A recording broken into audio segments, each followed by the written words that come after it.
পৃষ্ঠ বান্ধা,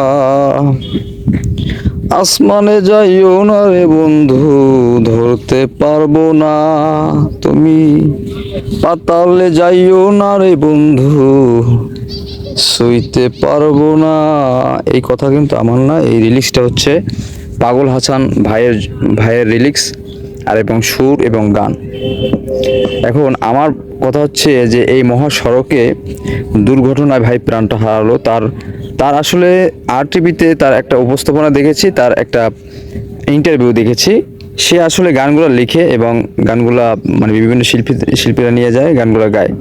তবে তার যত ফ্যান ফলোয়ার আছে, আমি আপনি সবাই, এরা যদি মনে করেন এই যে যারা শিল্পী অনেক বড় বড় কনসার্টে গিয়েছেন, এখন তারা আসলে এই তার পরিবার তো এখন একটা উল্টাপাল্টা একটা ব্যবস্থা হয়ে গেছে, যেহেতু ভাই নাই দুনিয়াতে, পাগল হাসান ভাই।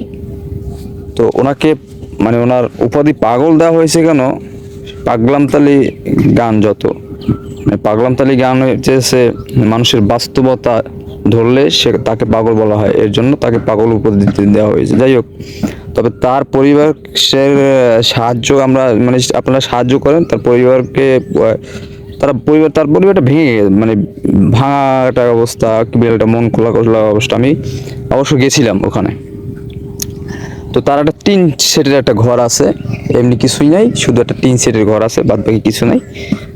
তবে আমি আশা করব যে সরকারের পক্ষ থেকে এবং পাবলিকের পক্ষ থেকে তাকে একটা কিছু করে দেওয়ার, মানে তার পরিবারকে কিছু একটা করে দেওয়ার, যাতে তার কর্ম করে কিছু খেতে পারে, এবং তাকে সাহায্য করা উচিত আমাদের। মানে এই যে বাংলাদেশের তরুণ যে শিল্পীগুলো, তারা তো উধাও হয়ে যাচ্ছে। গাড়ি অ্যাক্সিডেন্ট করলো কিন্তু গাড়ি ঠিকঠাকভাবে রোডে গাড়িগুলো চালায় না আসলে, বুঝছেন?